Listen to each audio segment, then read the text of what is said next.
ญาติโยมท่านพุทธบริษัททั้งหลายวันนี้รายการธรรมประทีปส่องต่างก็ได้มาพบปะกับพ่อแม่พี่น้องศรัทธาสาธุชนญาติโยมแห่งครั้งหนึ่งวันนี้เป็นวันเสาร์ที่23เดือนมีนาคมพุทธศักราช2567ซึ่งตรงกับเดือน4ใต้เดือน6เหนือขึ้น14ค่ำญาติโยมวันนี้เป็นวันโกนนะวันโกนหมายว่าเป็นวันขูดผมของตุเจ้าพระสงฆ์ขึ้น14ค่ำวันพรุ่งนี้วันที่24ตรงกับ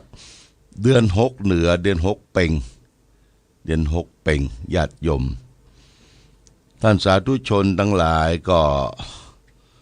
วันนี้วันเสาร์เขาหยุดงานปฏิบัติธรรมประจำวันเสาร์เหี่ยววันหนึ่งนะเพราะว่าเครื่องครัวการใจไม้สอยเหื่อหายย้ายญาติหลังจากที่เราได้ทำบุญทำทานฉลองสิ่งปลูกสร้างฉลองอายุวัฒนมงคลตั้งแต่วันที่21 22มา3 วัน 3 คืนก็เต็มที่ญาติโยมนะได้ทำบุญสุนทานเต็มที่พี่น้องญาติโยมท่านสาธุชนทั้งหลายก็มีส่วนร่วมได้การจั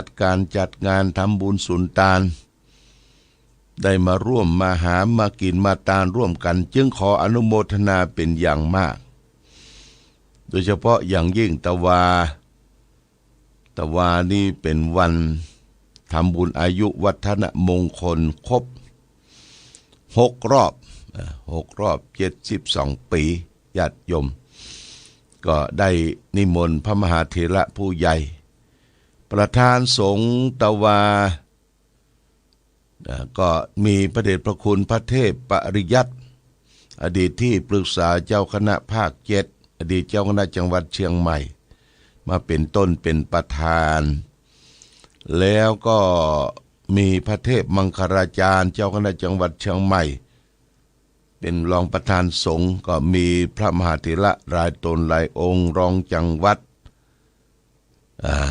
จังใหม่แม่ห้องสอนแล้วก็ละปูนเจ้าหน้าอำเภอหลายอำเภอมาร่วมกันเจริญพุทธมนต์สืบชะตาตะวานี้เสร็จไปเป็นที่เรียบร้อยก็ขอขอบคุณญาติโยมท่านสาธุชนทุกท่านที่ร่วมงานบริจาคให้หอมจะเป็นสังฆทานจะเป็นการทำบุญทั่วไปและก็เป็นเจ้าภาพโรงทานเป็นเจ้าภาพภัตตาหารโต๊ะจีนนะตะวันนี้จำนวน100โต๊ะนะญาติโยม100โต๊ะโต๊ะละ 1,200 บาทก็ได้เลี้ยงดูปูเสือถวายเป็นภัตตาหารแด่พระสงฆ์สังฆเจ้าตลอดถึงศรัทธาญาติโยมประธานฝ่ายคฤหัสถ์ก็มีท่านพิชัยเลิศไพพงษ์นะท่านพิชัยท่านเป็นนายกองค์การบริหารส่วนจังหวัดเชียงใหม่ท่านเดินทางมาเป็นประธานมีท่านสุชาติกิลแปลงอดีตผู้ว่าราชการจังหวัดพิษณุโลกแล้วก็มีท่านนายอำเภอฝางเฮาว่าที่ร้อยตรีนพรัตน์ได้มาร่วมกิจการมีพ่อหลวงพ่อกำนันผู้ใหญ่บ้านศรัทธาญาติโยมมาร่วมสืบชะตาด้วยกันแต่ว่าเนี่ยสืบชะตาก่อนมีการสืบชะตาเสร็จสัตว์เรียบร้อยแล้วก่อนที่จะได้รับพรก็ได้เจอนักร้องเสียงกระเซาะหินนักร้องที่ได้รับความนิยมมาหลายยุคหลายสมัยก็คือคุณเสรีรุ่งสว่างร้องเพลงถวายทุเจ้าร้องเพลงให้ญาติโยมได้ฟังกันจำนวน3 เพลงก่อนที่จะไปฉันเพลงแรกก็คือเสรีขอพรนะเพลงที่2เปลวเทียนละลายแท่งเพลงที่3 เจอไม้งามเมื่อขวานบินเมื่อขวานบินอันนี้เป็นเพลงปริศนาปัญหาได้ร้องเพลงแล้วก็ตะวันนี้ก็ตอนเย็นตอนค่ำ7:00 นคุณเสรีรุ่งสว่างนักร้องลูกศิษย์ก็ได้ขึ้นมาร้องเพลงที่เวทีของนางรำเวทีของดนตรีแห่ม10 กว่าเพลงญาติโยมและนอกจากนั้นบริเวณลานอนุสาวรีย์พระเจ้าฝางก็เต็มไปด้วยผู้คนเปิ้นก็มีนักมวยมาแข่งขันกีฬาการชกมวยมีมวยผู้หญิงมวยผู้ชายมวยผู้หญิงคนหนึ่งก็ปั่นรถถีบจักรยานรถถีบเนี่ยมาจากเมืองจีนมาขอเป็นลูกศิษย์ของคุณบัวขาววันชัยเมฆมาเป็นลูกศิษย์ก็มาตีตัวญาติโยมแต่หลวงพ่อบ่ได้ดูเนาะหลวงพ่อก็กายมาก็พอและต้องขอบคุณกับคณะสงฆ์สังฆสงเคราะห์คณะสงฆ์สังฆสงเคราะห์ตั้งอำเภอฝางอำเภอแม่อายอำเภอชัยปราการเปิ้นได้จัดการจัดงานร่วมบุญกับหลวงพ่อได้ให้ได้หอมเป็นรางวัลของนักโบยเนี่ยจำนวน 45,000 บาทได้มามอบคือเมื่อคืนเรียบร้อยแล้วก็ต้องขอบคุณกับคณะสงฆ์อันมีท่านพระครูวิจิตรกรรมโกศลรองเจ้าคณะอำเภอฝางวัดหนองยาวเป็นประธานท่านพระครูวิบูลย์สุวัฒนาพรรองเจ้าอำเภอฝางวัดศรีดอนใจเป็นรองประธานได้ช่วยบอกบุญ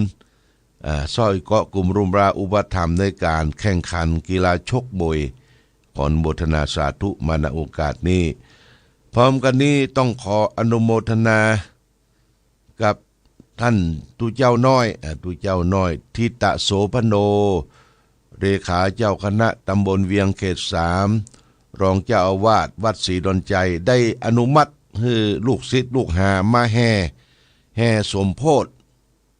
ที่หน้าวัดที่เวทีหน้าวัดโอ้แห่ทั้งคืนทั้งวันเสียงเพราะสนอเพราะพิงได้มือได้ใจกันโมทนาสาธุกับทุกท่านที่ได้ร่วมด้วยช่วยกันได้จัดแจงแต่งงานจัดงานนี้ครั้งนี้ด้วยความเรียบร้อยและโดยเฉพาะอย่างยิ่งก็คือเลขาเจ้าคณะอำเภอฝางท่านประหลัดขจรศักดิ์แล้วก็ผู้ช่วยเลขาท่านอาจารย์บูมหรือพระสิทธิทานสิริมังคโรเจ้าวาดวัดชัยมงคลดองพนังอันนี้เป็นเจ้ากรรมะเจ้าศรัทธาจัดการจัดงานช่วยดูแลทุกอย่างงานที่หนักที่เบาหลังจากที่เฮาได้ตาน3 วันญาติโยมตาน3 วันที่1วันที่20นี่ตานเปิดวัดถวายสิ่งปลูกสร้างต่างๆที่บริเวณวิหารพระเจ้าละแข่งอันนี้เฮาก็ได้มาหู้มาหันมากินมาตานบางท่านบางคนก็เอาโรงทานมาเสริมบางท่านบางคนก็นำจตุปัจจัยมาให้มาหอมเป็นค่าภัตตาหารเนี่ยโดยเฉพาะอย่างยิ่งทุกหัวหมวดของวัดพระพุทธบาทอุดมก็เก็บจะรีบตั้งกินเก็บค่าภัตตาหารนี่หลังคาละ 1,000 บาทก็มาร่วมถวายกันทุกหมวดผ่านไปด้วยความเรียบร้อยดีงามแล้วก็วันที่21เขาก็ได้ทำบุญทักษิณานุปทานทำบุญอุทิศแก่บุพการีชนมีครูบาอาจารย์มีท่านครูบาเก๋ปเกษรปรมัตถาจารย์แล้วก็ตลอดถึงครูบาอาจารย์ทุกตนทุกองค์ที่ล้มหายตายจากที่วัดพระพุทธบาทอุดมภายนอกหมายมีก็คือเจ้าน้อยมหาบงเจ้าน้อยบุญทาวงศาที่มาเป็นต้นเป็นประธานพัฒนาวัดพระพุทธบาทอุดมมาก้านกุ่งรุ่งเรืองมาชงถึงปัจจุบันและคณะลูกหลานก็ได้ร่วมด้วยช่วยกันเก็บจตุปัจจัยมาให้มาหอมร่วมกินร่วมทานกันเป็นที่เรียบร้อยวันที่21ผ่านพ้นไปก็มีคณะสงฆ์มารับกินรับทานจำนวนมาก แล้วก็ตะวานี่ก็เป็นวันสืบหูราชตาก็ผ่านพ้นไปด้วยความเรียบร้อยดีงามทุกอย่างทุกประการตะวานี่เวลาสัก6 โมงเนี่ยฝนหาแก้วชนทลาตกลงมาจากฟากฟ้ามาฉโลมสถานที่ของวัดพระพุทธบาทอุดมที่เป็นหมอกเป็นควันนี่มันวะญาติโยมมันวะมันเป่งไปเป็นมหัศจรรย์ก็ทำให้พื้นที่ของวัดบางที่บ่ได้เทคอนกรีตก็ต้องเอาทรายอย่างมาถมเนี่ยญาติโยมนี่มันเป็นมหามงคลนะฟ้าฝนบ่เคยตกก็ตกมาสักชั่วโมงเนี่ยแผ่นดินสำระสะสางล้างซ้วยตลอดถึงหมอกควันไฟตั้งหลายตั้งปวงคือมันวะมันครึมเนี่ยคือมันเป่งเสร็จแล้วก็มีแดดส่องเข้ามาทั่วทุกสารทิศก็มีครูบาอาจารย์หัววัดหัวว่าต่างๆมาร่วมกินร่วมทานได้พบอูกาทักทาประสัยด้วยความชื่นบานแจ่มใสตะวันนี้นะเป็นวันสืบชะตาหลวงการสืบชะตาก็คือทำวีซ่าต่อวีซ่าคืออายุญาติโยมคือมีอายุยืนต่อไปประมาณหลวงพ่อก็ตั้งใจปรารถนาว่าจะให้ยืนไปแห่งประจำ8 ปี9 ปีคือมันครบ80 81บดิน72เนาะ72เขาก็สร้างสมบุญญะบารมีไปด้วยกันก้อยกันทำไปนี่ต้องขอบคุณกับญาติโยมท่านสาธุชนทุกท่านนะที่ได้ร่วมกินร่วมทานกันมาทุกอย่างอาจจะขาดตกบกพร่องอย่างใดอย่างหนึ่งก็ต้องขออภัยญาติโยมนะขออภัยที่เฮาได้ตั้งใจทำก็ดีบ่ได้ตั้งใจที่บางทีหลวงพ่ออาจจะได้กล่าวตะคอกว่าเล่นว่าหัวสิ่งใดที่บ่ถูกบ่ต้องก็ต้องขออภัยอย่ามีโทษมีเวรมีภัยต่อกันเนาะอย่ามีเวทมีการมีงานเนี่ยมันบางอย่างมันก็ต้องหน้านิ้วคิ้วขมวดทางพระทางเนนก็ฮือสบายใจเพราะว่าทุนเดิมของจิตของใจหลวงพ่อก็มีเมตตาธรรมเอื้อเฟื้อเผื่อแผ่แก่ทุกคนอยู่แล้วและพร้อมกันนั้นต้องขอบคุณกับพี่น้องปุ้นเจียงตุงเนอะโดยการนำของแม่ออกหอมบ้านฮูดก็ได้นำต้นนำทายทานมาร่วมกินร่วมทานมุทิตาการได้มานอนมาร่วมกันนี่2 วัน 3 วันในวันนี้เปิ้นก็เอารถตู้จากแม่สายมาก็เข้าไปเชียงใหม่ไปไหว้พระธาตุดอยสุเทพไปไหว้สิ่งศักดิ์สิทธิ์แล้วก็เลาะไปทางดอยสะเก็ดไปออกเวียงป่าเป้าออกแม่ขยานแล้วก็วกไปถึงปุ้นไปถึง3 เหลี่ยมทองคำแล้วก็บิ๊กแม่สายตาขี้เล็กอันนี้ขอบคุณกับแม่ออกหอมบ้านฮูดเชียงตุงที่มาร่วมกินร่วมทานเปิ้งก็ยังเอาก๋วยเตี๋ยวเชียงตุงมาเลี้ยงวันที่21นี่เลี้ยงก๋วยเตี๋ยวเชียงตุงกับเดียมดปึ๊ดญาติโยมไผก็ใครไปจิ้ม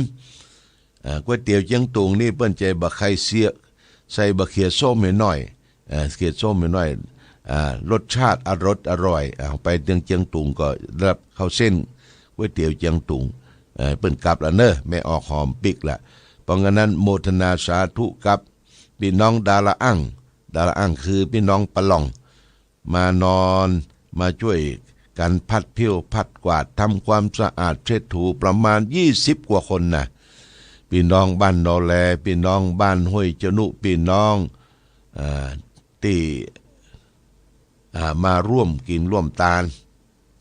บ้านห้วยมักเลี่ยมลูกหลานของแม่ชีลูก็มาร่วมกินร่วมทานกันประเดี๋ยวปิกกันหมดละญาติโยมปิกกันหมดแล้วก็วันพุธนี้วันนี้เขาเก็บงานเหตุกรรมหนึ่งคณะศรัทธาวัดพระพุทธบาทอุดมก็จะเก็บงานเก็บเต็นท์วันพุธวันนี้วันศีลนะวันนี้วันพุธวันศีลวันพุธวันศีลวันฮือเนอะวันฮือนี่ล้างผ่านวันฮือนี่ล้างผ่านวันที่31นี่ล้างผ่านวันพุธนี่ยังบ่ล้างเตื้อวันฮือเฮาก็จะล้างผ่าน เฉลิมฉลองในงานปลูกสร้างต่างๆอันนี้ก็แจ้งไปตังแม่ครัวแม่ค่อนก็บอกต่อๆกันไปโดยเอาเป็นวันที่31เนาะวันที่31วันที่24นี่วันศีลวันที่25เนอะแม่เนอะวันที่25วันจันทร์นี่เขาก็จะได้มาช่วยกันวัดสร้างลังช่วยเก็บของทุกสิ่งทุกอย่างเข้าที่เข้าตางเขาก็จะได้ใจประโยชน์จากเข้าของเป็นถ้วยเป็นจ้อนนานาต่างๆต้องขออนุโมทนากับเจ้าภาพที่รับเป็นเจ้าภาพถ้วยจ้อนหิมไว้ที่บนสำนักปฏิบัติธรรมในส่วนหนึ่งนะที่เขาได้เป็นเจ้าภาพโมทนาสาธุกับทุกท่านมาณโอกาสนี้โดยก็เป็นอันว่าการทำบุญเฉลิมฉลองสิ่งปลูกสร้างต่างๆตั้งแต่เจดีย์เนาะ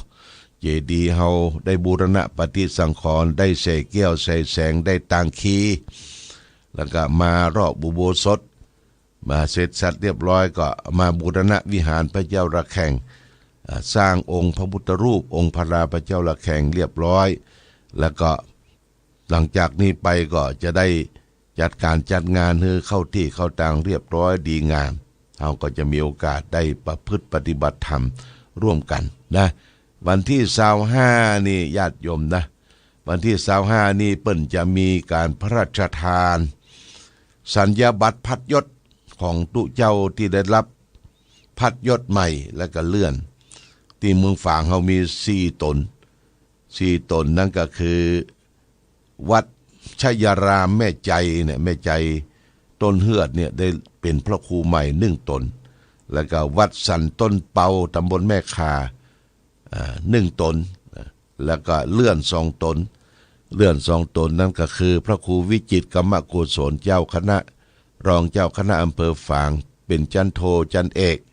วัดหนองยาวและตนหนึ่งก็คือพระครูสถาพรธรรมพิสิทธิ์เจ้าคณะตำบลปุ่งน้ำร้อนเจ้าคณะเจ้าอาวาสวัดเทพอำนวยก็ได้เลื่อนจากเจ้าคณะตำบลชั้นโทเป็นชั้นเอกก็จะไปรับกันในวันที่25หลวงพ่อคงจะได้เฝ้าวัดเพเนาะจัดการตั้งวัดตั้งวาแล้วก็จะมีรถนำพาเป็นกำลังจิตกำลังใจ1 คันนี่แจ้งให้ศรัทธาสาธุชนญาติโยมท่านทั้งหลายเสร็จจากภารกิจการงานขอขอบคุณตวายุครบ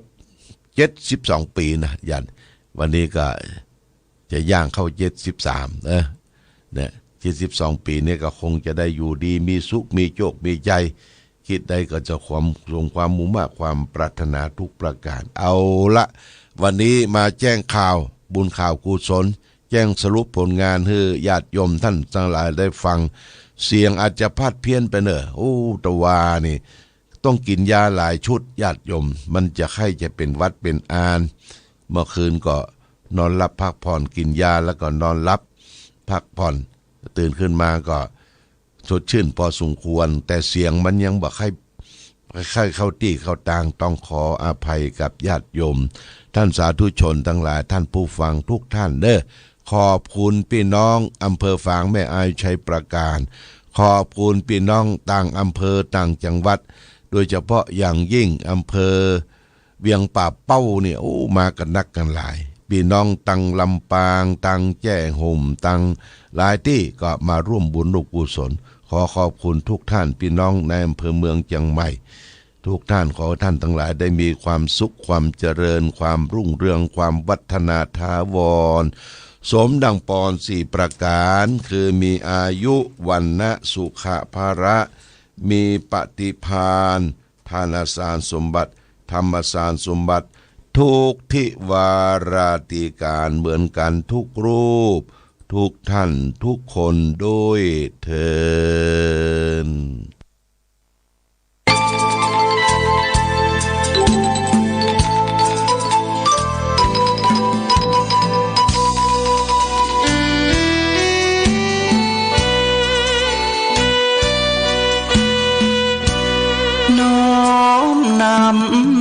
ตำนานผ่านทุกรุ่น วงพ่อแก้วทันตะจิตโตมีบุญญาบารมีมากโคมีพุทโธเป็นที่นำทาง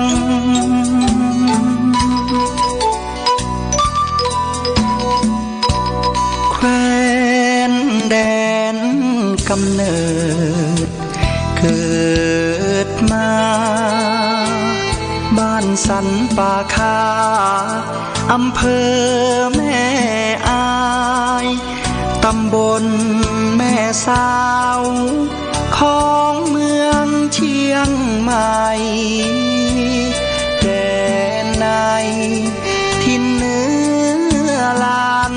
นาจิตใจผ่องใสเป็นทุนมีการุณมีจิตเม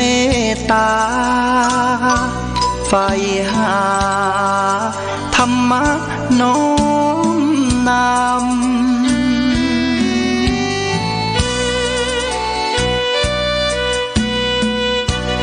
โยมพ่ออุ่นแม่ปอมาหิงสาบิดามารดาผู้เลี้ยงดูเส้นทางธรรมน้อมนำคำชูเดินสู่เส้นทางของผ้าเหลือง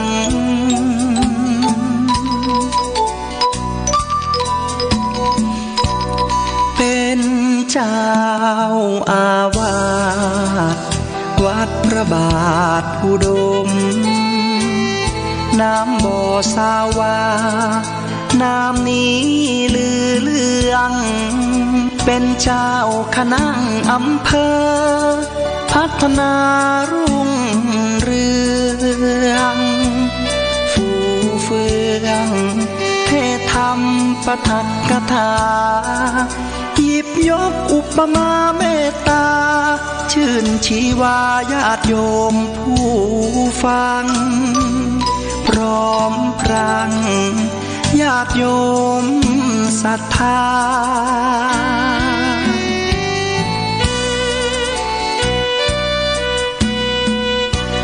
หลวงพ่อ